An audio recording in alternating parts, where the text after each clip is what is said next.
Buenas tardes, Futurers, Padawans y gente que nos estáis escuchando. Y tenemos un episodio, el penúltimo episodio de nuestra Academia Jedi. Tendríamos un cierre el día 23 con Guiomar Rovira aquí en el plató, que ahora está en México. Y bueno, hoy tengo un programa que para mí es muy especial porque tenemos un invitado para mí de lujo, que es Marcelo Branco. Hola, Marcelo. Hola Javier, ¿cómo estás? ¿Todo bien? Pues nada, aquí en la Futura Channel, en la Academia Jedi, no podía haber una Academia Jedi sin Marcelo Branco.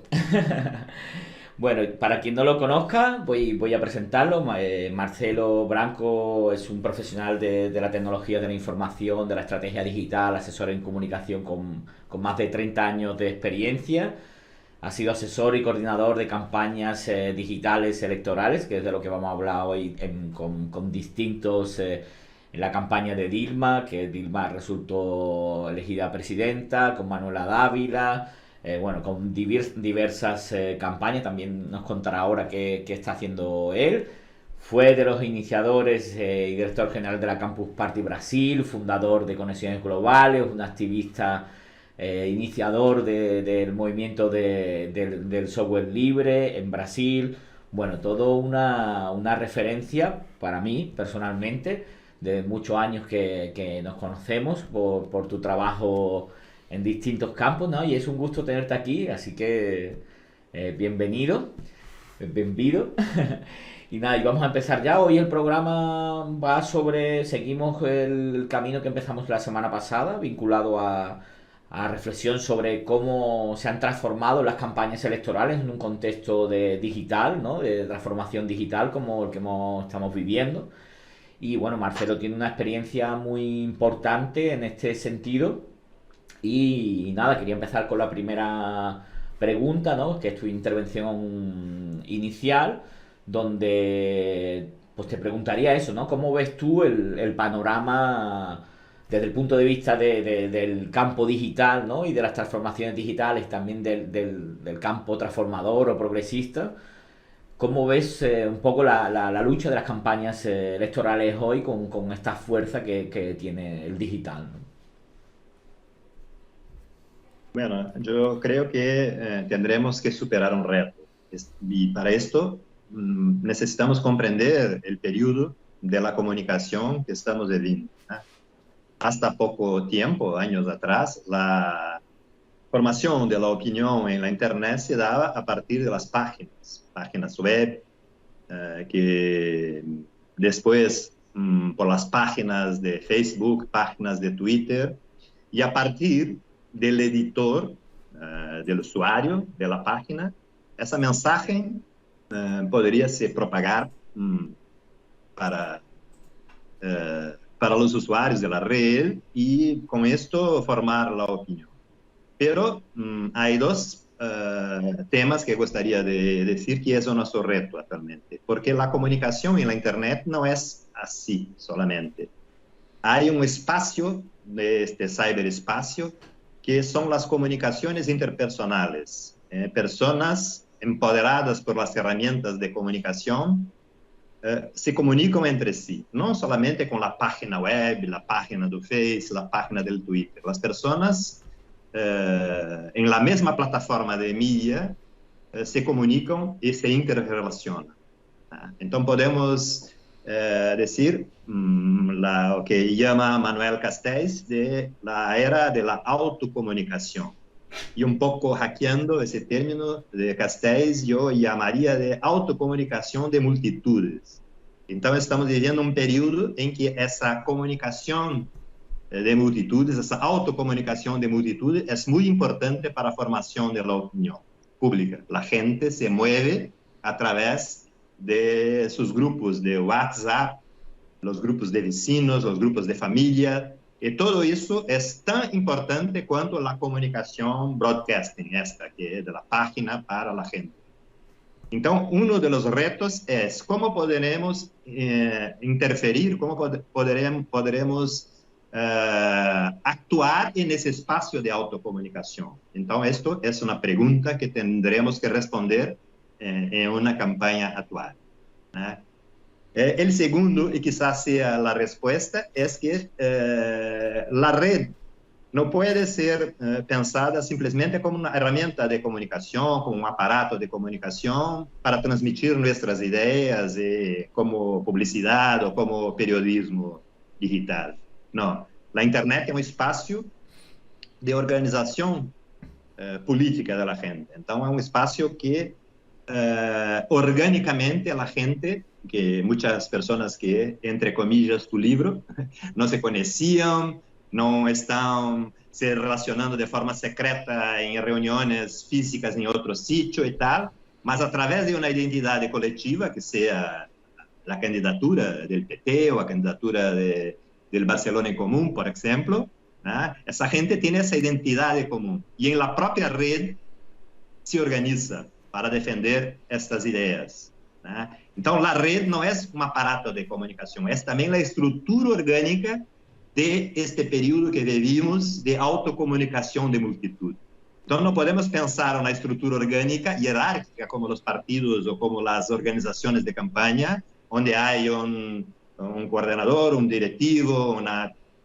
No, estamos hablando con multitudes y esas multitudes precisam se organizar en la red. ¿Ah? Entonces, creo que son dos temas que hoy son los retos que tenemos que superar para tendremos éxito, mayor éxito y una campaña electoral. ¿Ah? Y veo que, entonces, ese espacio, que no es un espacio de página para la gente, y sí, la gente entre la gente hablándose, comunicando, y segundo, que podemos nos organizar a través de espacios de la propia red. Tenemos una organización orgánica de la campaña en la Internet. Y veo que hoy la extrema derecha, por lo menos en Brasil, ya se apropió de esta comprensión tecnopolítica. Porque, por ejemplo, los contenidos generados en las páginas web o en las redes sociales de Bolsonaro, por ejemplo, son contenidos horribles, no tienen una calidad, no son contenidos... entonces, la izquierda hoy tiene los mejores contenidos, la mejor estrategia de marketing, la mejor estrategia de periodismo en la Internet. No solamente perdemos las últimas elecciones de 2018 porque no estábamos organizados de forma orgánica en la red. Bolsonaro tenía y tiene hoy una red de mensajeros que es posible a través de la inteligencia artificial atacar los adversarios en sus espacios, dar publicidad a publicaciones que les interesa como propuesta de la campaña de la extrema derecha, y eso está vinculado con su estrategia de marketing. Entonces, hoy Bolsonaro tiene, sin sombra de duda, y creo que la extrema derecha en otras partes del mundo también, a red como una estructura orgánica, con capacidad de accionar centenas, millares de personas para una acción en tiempo real. Entonces, eso es un reto que tendremos que superar, Javier. Então, creio que para abrir isso, então, coloco, temos esse reto de como fazer a comunicação num espaço de autocomunicação. Dos, a internet também é o corpo orgânico de nosso movimento. E, terceiro, a extrema derecha saiu em la frente. Bueno, son tres muy buenos puntos para comenzar, ¿no? Esta necesidad de estar dentro y, ¿no? de ese tejido orgánico, ¿no? De ese cuerpo de internet para ayudar a procesos de autocomunicación, ¿no? Y también, ¿no? Aquí hemos hablado mucho, ¿no? De esa tecnopolítica del 1%, ¿no? Y cómo después ¿no? de la gran ciclo de revueltas interconectadas, ¿no? Del 2000, ¿no? Desde la primavera árabe, ¿no? Hasta 2013-2014, después el nacimiento de Cambridge Analytica, Steve Bannon y todo este... Pero si no te importa, quería ir un poco hacia atrás, ¿no? Aprovechando un poco Porque creo que es importante entender un poco esa historia de las campañas o cómo esas campañas han cambiado y tenemos la suerte que tú pues sigues campañas políticas y has participado en muchas campañas políticas importantes desde muchos años. Entonces, no sé, te quería preguntar sobre eso, ¿no? Sobre esa historia, ¿no? Siempre se habla, ¿no? Que la campaña de Obama fue un hito muy importante a cambiar un modelo, ¿no? De campaña política, ¿no? ¿Qué me puedes contar de esa historia de las campañas? De cuáles han sido ¿no? Los hitos o crees los cambios más importantes que has visto. Bueno, cuando yo fui invitado por Lula y Dilma para hacer la campaña de Dilma. Y en el primer año, eso en 2010, y fue el primer año con la Internet libre, que se podía, hasta 2010, la Internet só poderia cada candidato tener una página web. Era prohibido otras páginas, en fin, era un formato. Y en 2010 fue la primera vez que por la legislación electoral brasileira a Internet era libre.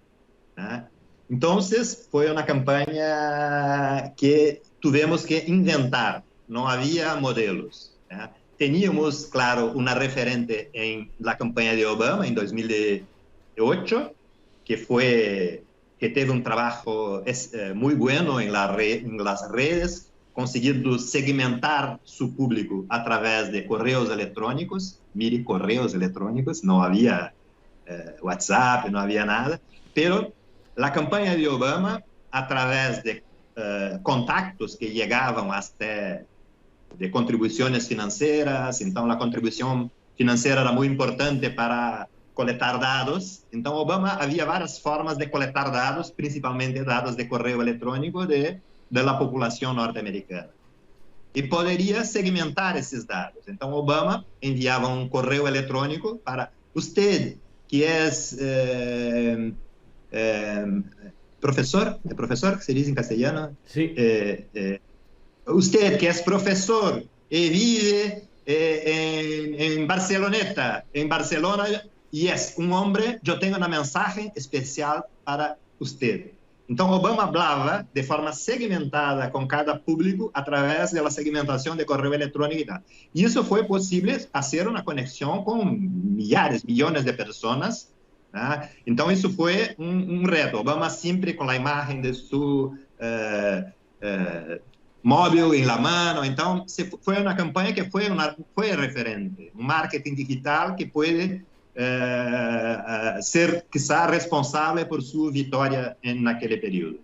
Y llegamos en 2010, en que el correo electrónico ya no era el principal instrumento de segmentación de la Internet, y en Brasil una realidad: no había Facebook, prácticamente cero usuarios. Teníamos aquí Orkut.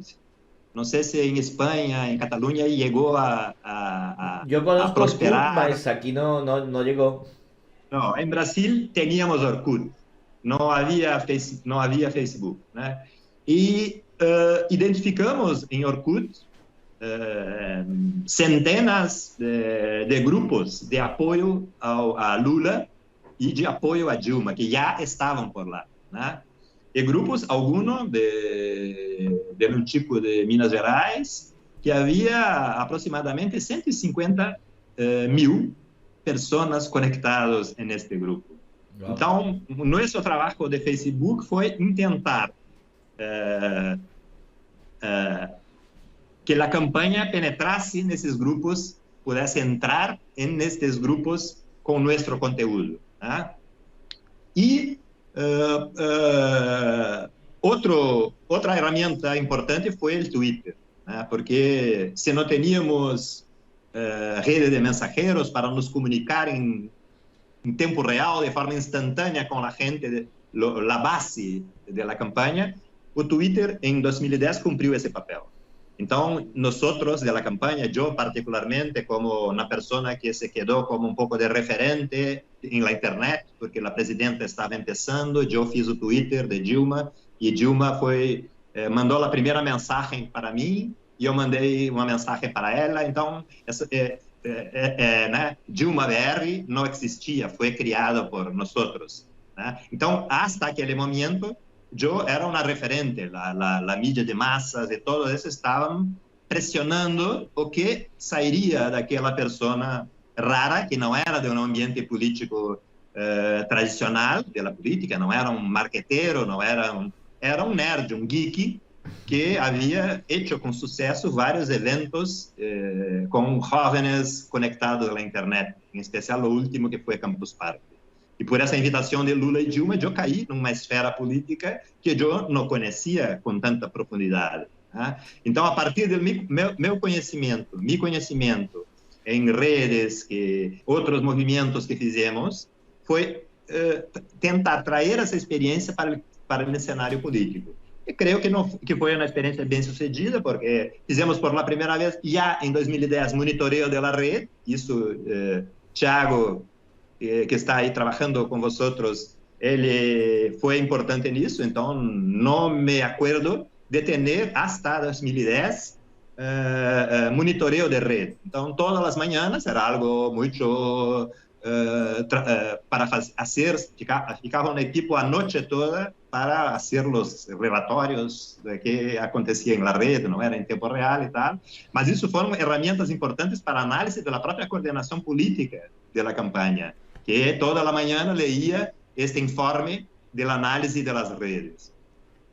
E também fomos, quizá, com certeza, os primeiros em fazer transmissão em vivo, streamar em la internet, em um ambiente político. Então, não havia nenhum, hasta então, em Brasil, em la calle, em las assembleias, ou gente fazendo streaming e transmissão ao vivo. Então, creio que foi isso um pouco a inovação. O QR Code já utilizamos, um pouco muito raro, muito geek, mas teníamos pantallas com QR Code e que a gente, pouca gente tinha em seu smartphone naquele período, mas se podia ler mensagens. Então, hoje era uma mensagem, outro dia se apontava para aquele QR Code, tendria outra mensagem. Então, creio que foi algumas inovações que tivemos que inventar na campanha. E tivemos êxito porque em nossa leitura e monitoreo estivemos sempre muito mais à frente em todos os indicadores e métricas comparados com o nosso principal adversário, que foi José Serra, do PSDB. Né? Solamente em la última semana da campanha tivemos uma surpresa, que foi a campanha de Marina Silva, que teve um crescimento muito grande e se quedou muito cerca em las métricas de nossa campanha, né? E ultrapassou o segundo candidato. Então, Marina fez também, em 2010, Marina Silva, uma excelente campanha. Ela, pelo lado mais publicitário, estratégia de marketing, né? E nós outros, com meu trabalho, um trabalho mais geek, de nerds, enfim, mas que teve, por outro lado, um êxito importante. Né? Então, já a partir dessa experiência, as próximas campanhas que eu participei, já se pensava também um pouco em ter alguém de marketing, periodistas mais profissionais, digitais e tal. Por a primeira vez, não, para fazer a campanha de Dilma, éramos ativistas de la red, de los puntos de cultura, do Ministério da Cultura de Gilberto Gil, eram chicos que vieram trabalhar com nós. Então, foi uma experiência inédita, né, e pioneira, né, como me gusta ser. Totalmente. No, estaba pensando justo en esto que comentaban, ¿no? En el contexto también de una esfera, ¿no? Porque en el curso, ¿no? En el programa que hemos hecho también ahí es cómo está cruzado el estado de la red en cada momento, ¿no? ¿No? Y habíamos tenido una primera red, ¿no? Antes de las big companies y tal, que era una red que construíamos, ¿no? Todo el movimiento de software libre, los hackers, ¿no? Que tú vienes también de ahí y que de alguna manera había un movimiento muy potente en Brasil en ese sentido, que de alguna manera acompañó y metió esa inteligencia hacker dentro del campo de lo político de aquel momento, ¿no? No sé, que Sí, quizás sería bueno si me hablas más, ¿no? De ese movimiento. sí, este era un poco nuestros chistes internos, era que nos estábamos hackeando la campaña, estábamos haciendo un hacking en la publicidad, un hacking en el periodismo, ¿no? Eso nos divertía mucho porque la gente parecía dos mundos, ¿no? Un mundo, había sí, marqueteros de Obama contratados para la campaña de Dilma, marqueteros digitales, ¿no? Y que hacían un sitio web, ¿no? Donde estaba lá la parte más publicitaria de la campaña, ¿no?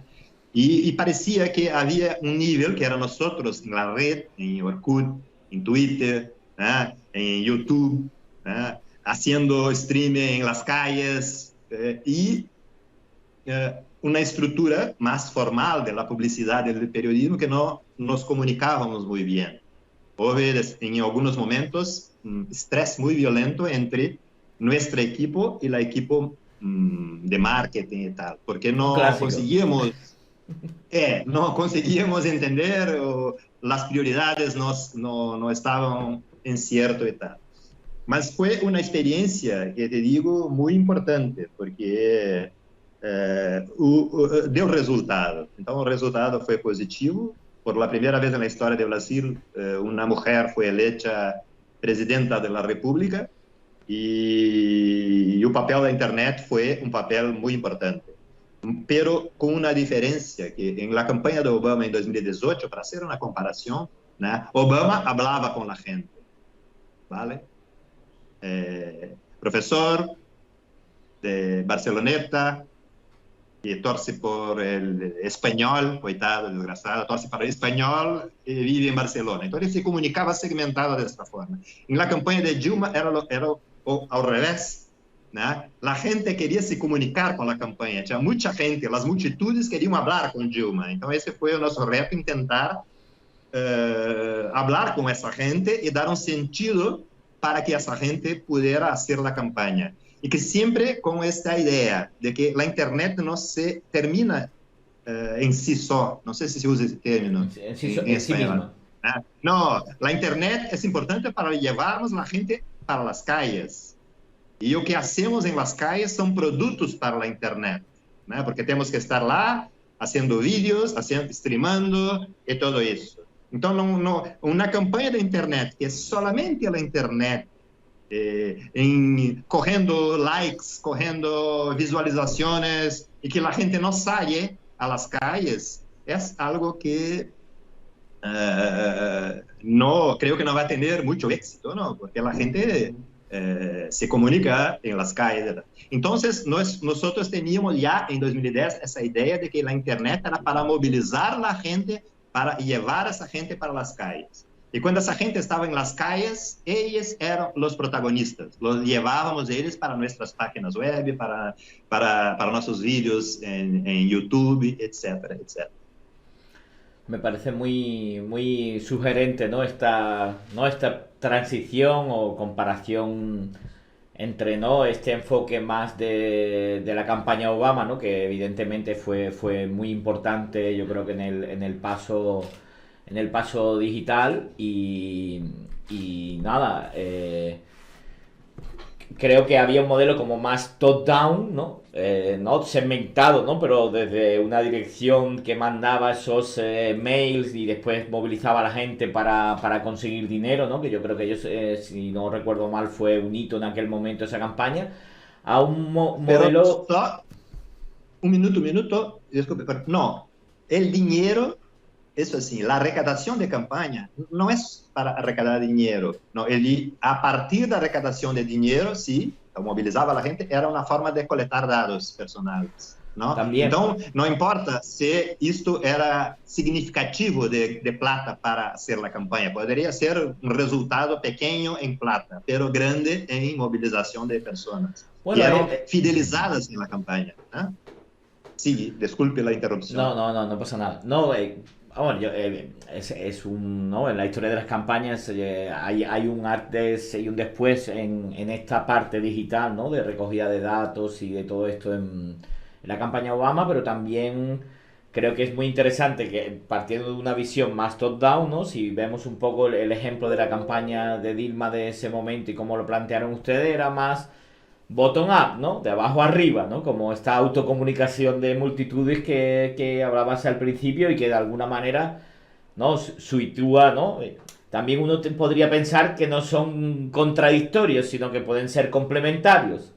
Aunque siempre yo creo que hay como esa tensión también en las campañas, ¿no? La estructura más formal de los mensajes, de la estrategia de la dirección de la campaña y fuerzas que se activan de una manera transversal o de abajo arriba que pueden dar una fuerza mayor, ¿no? A la campaña. Entonces quería ir ya avanzando un poco también quería preguntarte, ¿no? Por qué ha pasado entre los medios, las redes, ¿no? La centralidad de la televisión, de los equipos de prensa, ¿no? En las campañas, a el modelo más actual, donde también, ¿no? Hay, pues, unos equipos de redes más importantes, donde hay una batalla en el campo digital casi más importante, ¿no? Entonces, y ya vincular un poco ¿no? Que estuviste en la campaña de 2018, ¿no? Con Manuela Dávila, una mujer increíble, maravillosa, que saludamos desde aquí. Ella estuvo en la Futura Channel. Y ahí, ¿no? Ese contraste con esa campaña, ¿no? Con un bolsonarismo muy fuerte, ¿no? ¿no? Ya que nos lleva un poco a la actualidad. Me están comentando por aquí, va a mirar el chat, pero no lo veo desde aquí. No lo tengo puesto en pantalla, así que si me lo ponéis. Pues eso, Marcelo, ¿cómo afrontamos esta campaña de 2018? Sí, en 2018 yo estuve trabajando con Manuela Dávila en su precandidatura a presidenta de la República, aquí desde Porto Alegre, fue hasta que cuando hubo un acuerdo, una coalición que Manuela seria vice do Haddad, vice-presidenta del Haddad. Então foi a minha segunda campanha presidencial que eu trabalhei. Trabalhei numa equipe incrível, claro, eu já maior, y un equipo de jóvenes liderados por la Manuela, porque Manuela tiene además de todas sus calidades políticas, es una periodista y una periodista que está años luz en la frente de los periodistas tradicionales, sabe cómo funciona Internet, tiene perfecto conocimiento de todo eso, entonces es muy fácil, digamos así, trabajar en un equipo que tiene como líder de comunicación una persona que es la propia candidata. Então, eu em este momento tive papel mais próximo com o Thiago para fazer análise da rede, mais trabalhando em la estratégia e intensamente nos grupos de WhatsApp que organizavam nossa estrutura de campanha. Nesse período, hasta 2018, creio, e isso foi muito intenso em 2010, 2014, é que a internet não se prestava para ganhar votos, ¿vale? Que os votos se ganhavam em uma campanha em la televisão. Em Brasil, tendremos uma legislação eleitoral que, dependendo do tamanho do partido, por quantos deputados, quantos senadores, enfim, há uma fórmula, há um script, né? Em que dá direito a tantos minutos grátis en la tele, en horarios nobres, a las 8 de la noche, por la mañana y tal. Entonces, hay los programas electorales gratuitos llamados, que son legales. Entonces, hasta 2018, creo yo, prácticamente los especialistas en marketing insistían en la idea que Internet no tenía mucho papel para cambiar los votos de la gente, ¿no? Que o espaço em la televisão seria suficiente ou seria o grande protagonista de comunicação para levar a uma vitória ou a uma derrota. Então, se invertia milhões e milhões de reales em las campanhas para ser uma campanha de tele, enfim, né? Como estratégia de marketing principal. Pero en 2018, yo creo que esa tesis, esa idea, nosotros ya decíamos desde 2010 que no, a Internet tenía un papel importante de movilizar a la gente, llevar a las calles, etc., propagar nuestras ideas. Pero en 2018, esa idea de que era a la televisión, que sería el gran escenario de la disputa política, cayó. Sí, no fue posible bancar o insistir en esta idea. Porque, por ejemplo, el candidato Haddad tenía, será, 5 minutos por noche en la tele. Había un segundo que era, nem me acuerdo quién era el candidato de los tucanos del PSDB, que también tenía un tiempo gigante en la internet, en la tele, ¿no? Y había un fora de estrada, tal, que era Jair Bolsonaro, que tenía algunos segundos en la tele. Então, o programa de TV do Bolsonaro era microsegundo, era um segundo, rápido, parecia e já saía. Né? E o programa de Haddad, e o programa desse tipo do PSDB, que não me acuerdo quem é o seu nome, teníamos minutos, muitos minutos, às 8 da noite, em todas as teles, na cadena de teles. Não havia outra coisa para se ver na tele a não ser o programa eleitoral gratuito. Então, imagina a importância que isso tinha. E não foi... Bolsonaro ganhou as eleições. Então, ficou claro que a vitória de Bolsonaro foi porque ele teve êxito na internet, na rede. Então, creio que esse foi este mito, entre comillas, de que a disputa eleitoral é em la tele, em lo marketing convencional, etc., etc. Em 2018, eu creio que não é possível mais alguém pensar que isso seja verdade. Então, eu creio que foi um marco, porque a campanha de Bolsonaro foi uma campanha de mensajeros, uma campanha de fake news, de teorias de conspiração, de pós-verdade, todo isso, a construção que começou muito antes de 2018. Então, já havia um conjunto de elementos liberales, conservadores, pentecostales, enfim, já havia um trabalho de base, um trabalho organizado de base de muitos setores conservadores que tinham oposição a um governo de esquerda por questões compreensíveis.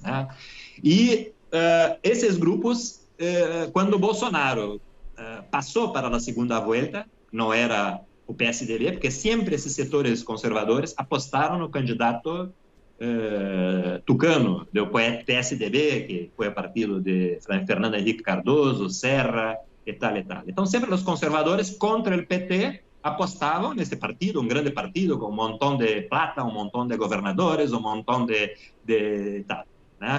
Pero este partido fez uma insignificância, 4 ou 5% de los votos. E Bolsonaro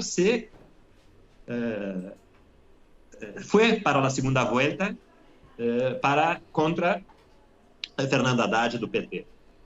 Então, neste momento, todas as forças conservadoras e todos, desde o campo liberal, em la economia, todos se juntaram em torno de Bolsonaro. Então, dá para dizer que a elite brasileira foi responsável por a tragédia que estamos vivendo agora. Então, em 2018, vivíamos essa ideia, construída por esses setores conservadores de que Lula era um ladrão, havia roubado, que Lula era um presidiário, porque foi encarcerado, que Lula era um delinquente, que iríamos transformar o Brasil em uma Venezuela, em Cuba, e como viviam malo a gente de Venezuela, a gente de Cuba.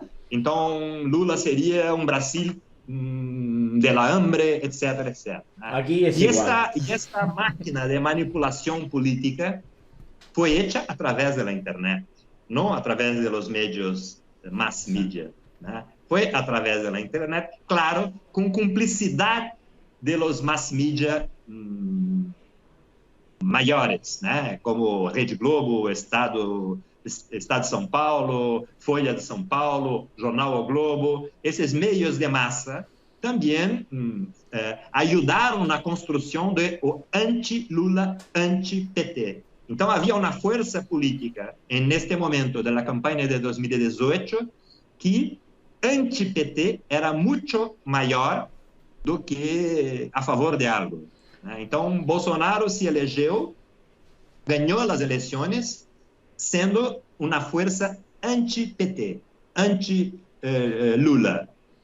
E que Lula, em la visão dessa gente que hasta hoje pensa assim, havia roubado dinheiro do governo, que havia distribuído kit gay em las escolas para que a gente, enfim, os niños pequenos se transformassem em gays através de kit de ensinança e tal e tal. E tudo era fake, era mentira. E essa mentira, essa mentira se propagou de uma forma orgânica que hasta hoje, mesmo que os meios agora dizem, não, isso é fake, isso não é verdade, mas a gente continua acreditando, porque a gente de Bolsonaro, seus fanáticos ativistas, enfim, não creem em la mídia de massas. Então, eles também não se informam por os meios de comunicação tradicionais. E isso é um problema, porque eles têm sua própria realidade, e que é mediado por esse espaço de comunicação, de suas redes de autocomunicação, que são rápidas. Sai algo em la mídia, no Jornal das 8 da Rede Globo, em minutos depois, eles já estão respondendo com outra realidade em relação àqueles fatos concretos que foram por la tele. E a gente acredita no que lê em seus mensageiros e no o que sai em la tele. Então, creio que 2018 tem esse marco. E para mim, foi uma lição. Además de trabalhar com uma pessoa experta em periodismo digital, enfim, que é Manuela, uma equipe pequena, uma equipe com poucos recursos, mas que tinha uma gana, uma garra de fazer algo distinto do que estava sendo feito até então.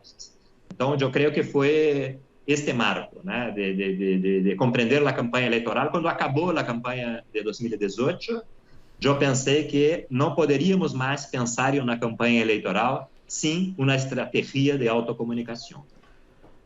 Marcelo, un par de apuntes, ¿no? Porque claro, tenemos ese proceso de construcción reaccionario, conservador, de cambio de la mentalidad brasileña, está también vinculado a un proceso de lawfare y de ataque político, ¿no? Que hubo un golpe contra la presidenta Dilma, que fue derribada de una manera ilegítima, y después ellos hicieron una cosa todavía peor, que fue que cuando Lula estaba liderando las encuestas, hubo un acuerdo entre un juez que se llama Moro y Dallagnol, ¿no? que generó todo este invento para encausar a Lula. Lo metieron en la cárcel impidiendo que él se presentara como candidato cuando era evidente que era una treta, ¿no? Una emboscada, una fabricación de pruebas. Lula, ¿no? Salió ileso de eso, ¿no? Después de haber pasado un tiempo en la cárcel injustamente para que no se presentara. Bueno, creo que era importante decir esto. Y quería seguir un poco con 2018 porque creo que son importantes situar las innovaciones concretas que en el campo digital hizo el bolsonarismo. Por un lado, ¿no? Está todo el entramado gigante, ¿no? de los grupos de WhatsApp que ellos crearon, el famoso disparo en masa. Yo sé que usted, ¿no? Que José me habló mucho de... Bueno, si podías hablar de esto, de estas técnicas concretas. Sí, concretamente, entonces Bolsonaro usó disparo en masa en WhatsApp.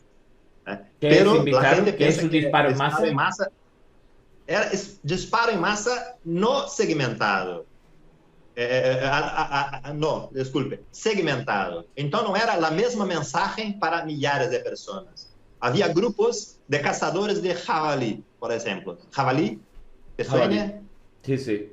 Jabalí, ese bicho extraño y tal. Y había grupos de personas que matan jabalíes.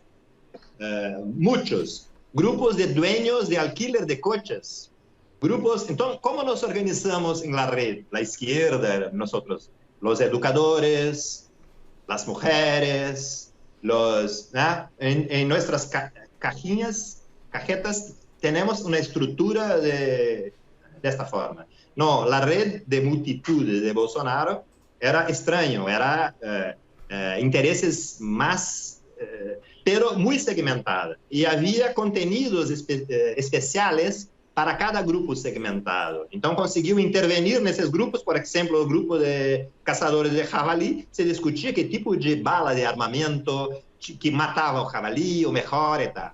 Como trapacear ou na trampa em relação à legislação ambiental, né? As lutas para que se cambie a legislação ambiental para que se pueda caçar javalis em sítios que não era permitido. Então, havia todo um engajamento em torno do tema de matar javalis. É um absurdo, mas é real. Então, muito segmentado em causas concretas que identificam esse perfil da extrema-direita. O armamento, o masculinismo e tudo isso. Havia grupos discutindo isso e tal. E os grupos territoriais. Então, por exemplo, adentramos em Manaus, que é a capital da Amazonas, do estado de Amazonas. Havia dezenas de grupos por bairro. Então, Bolsonaro no bairro tal de Manaus, Bolsonaro no bairro ex de Manaus e tal. Então, eu creio que isso foi um cambio e que nós, eu, por lo menos, percebi que isso era tão forte e tão capaz de cambiar o rumbo de um processo eleitoral naquele momento. Né? Nós estávamos organizados, sim, teníamos grupos de WhatsApp, mas grupo de educadores, grupo de... em nossas caixas, como organizamos o movimento de forma vertical. Não? E Bolsonaro se quedou em suas teses, né? Masculinismo, a liberação da gente que tinha arma, o símbolo de campanha de Bolsonaro era alguém, esse foi su gesto para a gente, que ia dar armas para todos, para acabar com a violência, etc., que a gente pudesse se defender em casa. Então, eu creio que esse foi na prática, e claro que isso com uma estrutura que eu creio que vem de expertise desse grupo El Movimiento, né? Que Manuel Castells escreveu sobre isso, financiado, patrocinado por milionários internacionais, né? Que passa esse expert. Então, hoje, esse expert que foi responsável para o Reino Unido sair da União Europeia, esse expertise que foi responsável por Bolsonaro ganhar as eleições, o expertise que fez, por exemplo, Vox surpreender em Andaluzia alguns anos atrás, essa é uma expertise comum, é uma expertise tecnopolítica de extrema-direita, né? E que nós teorizamos muito sobre isso, temos muita experiência, muitos estudos, mas não conseguimos todavia, até hoje, implementar algo com tanta tecnopolítica, com tanta ferramenta tecnológica que utiliza inteligência artificial, Big Data e todo isso para hacer autocomunicación de multitudes. Claro, pero por ejemplo, esto, porque yo creo que aquí no mucha gente sabe lo que es disparo en masa. Lo voy a explicar yo. Disparo en masa es que mando millones Yo de mensajes. Conectar mi cargador y ya vuelvo. Sí, pues eso, millones de mensajes al mismo tiempo con una cuenta y era capaz de alcanzar millones de cuentas. Compraban en grandes bases de datos, hacían lo que se llama matching de datos, de cruzar distintas bases y eran capaces de llegar a millones de teléfonos personales con este gran disparo de masas. Después yo recuerdo también que conversábamos, ¿no? de perfiles en Twitter que no parecían humanos, ¿no? Como que posteaban de una manera súper ¿no? Influyente y al mismo tiempo posteaban muchísimo, ¿no? Y parecía que no podía haber una persona, sino una inteligencia... O sea, porque fue WhatsApp y fue también imponer un tipo no, ¿sabes? Como la inundación de mentiras que generó Bolsonaro, ¿no? Respecto a temas clave, ¿no? También recuerdo cuando fue el INO, ¿no? La grandísima manifestación de millones de mujeres en la calle, que fue increíble, pero no había terminado la manifestación y ellos ya habían inundado la red con imágenes trucadas de mujeres meando en las manifestaciones, ¿sabes? Como que realmente, ¿sabes? Como se vio una inteligencia muy horrible, ¿no? Del mal, muy poderosa que actuó de manera muy precisa y muy potente e inesperada, ¿no? Es como si hubiera arrasado a la izquierda en ese Sí, momento. y esa cuestión, nosotros que somos de Internet sabemos, el tiempo es importante, ¿no? Entonces, como tú dices, en este caso él no, ¿no? Que fue campaña de las mujeres y tal, ya inmediatamente, entonces no vamos a mandar para la equipe de marketing hacer un vídeo y una hora después ya es noticia velha en la Internet. Então, temos que estar sintonizados com o time da internet, né? Então, creio que isso também é uma questão. Cada rede tem seu time e tal, mas aí alguma rede em Twitter, 10 minutos, chegou retrasado, 10 minutos, já é viejo a notícia, não? Claro. Bueno, a pesar de este, ¿no? Como reconocimiento de la habilidad de los adversarios políticos, ¿no? O del poder y de los millones y la inversión que ha hecho la derecha, ¿no? Estratégica, ¿no? En esta experiencia, este expertise, ¿no? Acumulado de tecnología, no sé qué.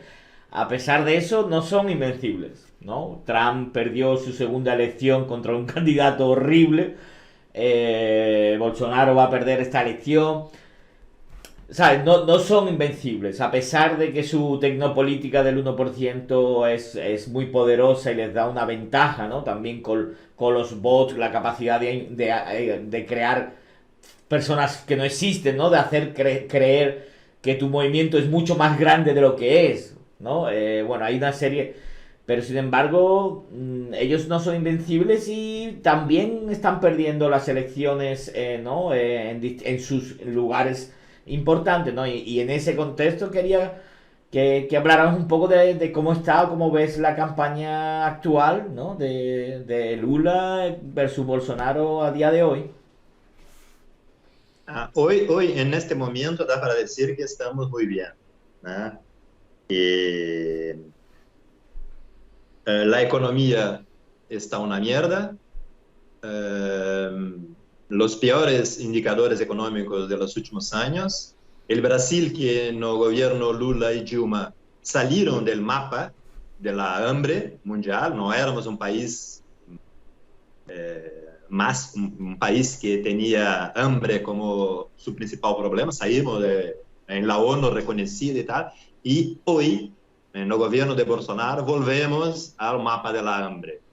Entonces, estamos en un retroceso peor que años 1990. Então, a situação de hambre em Brasil hoje, né,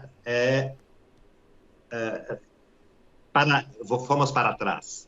Fomos para trás, então há gente com hambre, a inflação é a maior de los últimos anos em Brasil, 12% ao ano, e isso pesa. A economia, a hambre, né? Então, os temas mais políticos, mais ideológicos, tu sabes que não são os temas que pesam em um processo eleitoral, né? São como...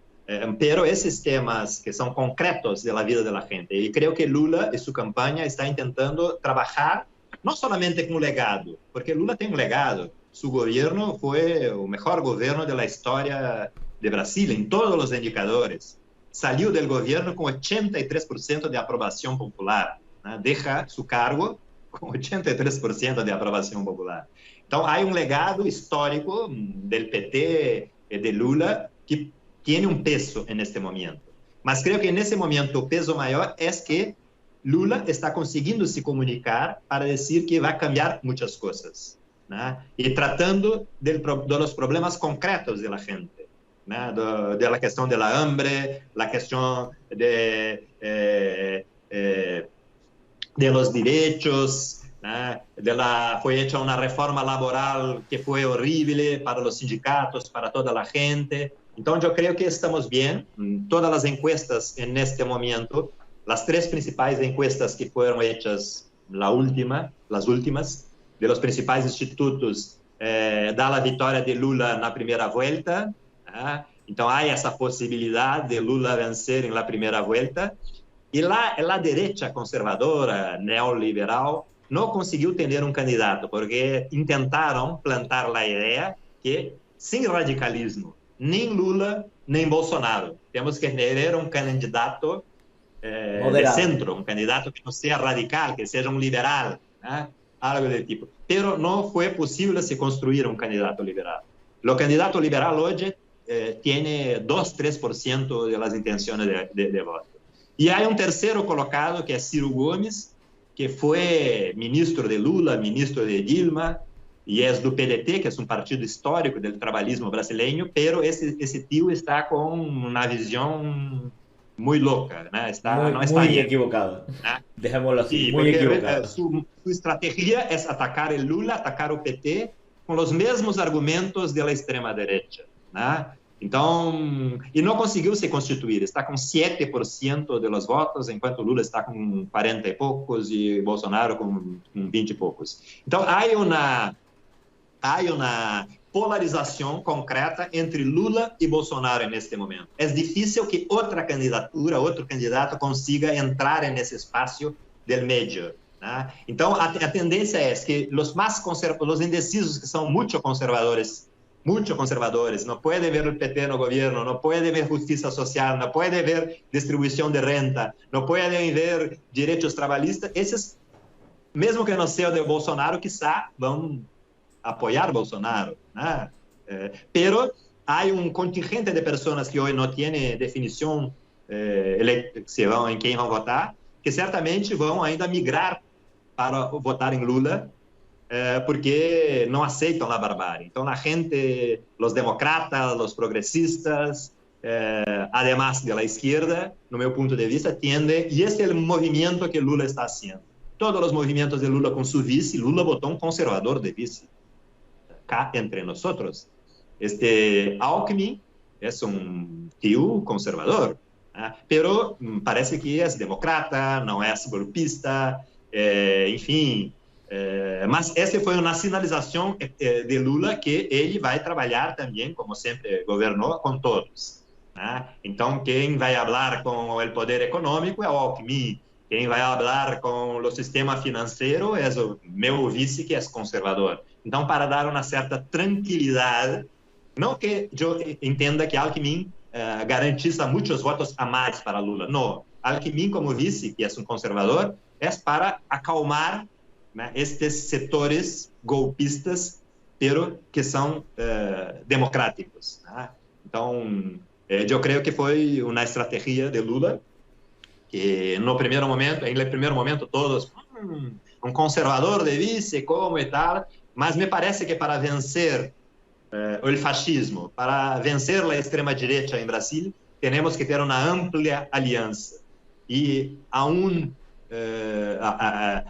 ainda bem, graças que este nome que se une em todas as forças políticas antifascistas é Lula, que é de esquerda, que não é um tio de centro. Poderia ser, eu votaria, se fosse para derrotar Bolsonaro, eu cambiaria meu voto e votaria numa outra pessoa que não fosse de esquerda por uma questão de sobrevivência, mas 4 anos de Bolsonaro estaremos mortos todos.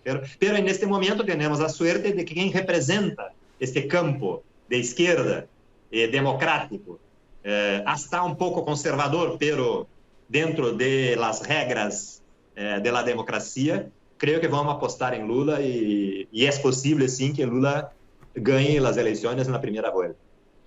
Pues con estas maravillosas palabras que suenan como música para mis oídos, ¿no? Que Lula puede volver a ganar y más en primera vuelta, pues vamos a cerrar el programa. Ha sido un gusto enorme, Marcelo, de poder conversar contigo. Siempre muchas píldoras ahí de sabiduría y muchas gracias. Esperamos que nos veamos pronto y gracias por haber venido, Marcelo. Eu que agradeço, vou falar em português agora. Para mim, falar contigo, que é uma referência para mim também, né? Desde 2011 nas ruas da Catalunha e da Espanha, a gente se conectou e não nos perdemos mais, isso é muito importante. E eu também sou, de certa forma, um militante afastado do Barcelona em Comum, que eu acho que é um exemplo de pós-partido, sei lá como poderíamos chamar, mas para mim me encanta também a forma de organização e o trabalho que esses ativistas de Barcelona estão fazendo nesse campo político aí. A Ada Colau é maravilhosa para mim, é a alcaldessa dos sonhos de todas as pessoas de qualquer parte do mundo. Né? Então, boa noite para vocês aí, sorte e venceremos. Un abrazo, fratello. Venceremos. Chao, Marcelo. Venga. Tchau, tchau. Chao. Bueno, estamos despidiendo a Marcelo y nada, vamos a decir adiós a nuestros compañeros y compañeras que han estado ahí viendo el programa, nuestros Padawan, y nada, decirle que dentro de 2 semanas hacemos nuestro último programa aquí en Plató con Guiomar Rovira y nada, que la fuerza les acompañe y esto es la Academia Jedi y la Futura Channel.